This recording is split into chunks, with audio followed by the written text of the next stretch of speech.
शैतानी आईना। क्या तुमने कभी अपनी शक्ल किसी और पर देखी है? अगर एक दिन तुम आईने में देखो और जो चेहरा सामने हो वो तुम्हारा ना हो।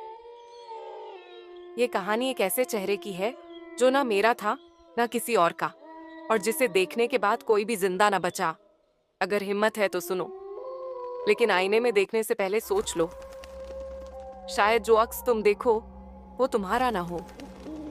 अहमद एक आम आदमी था जिसने एक दिन पुरानी एंटीक दुकान से एक सुंदर पुराना आईना खरीदा।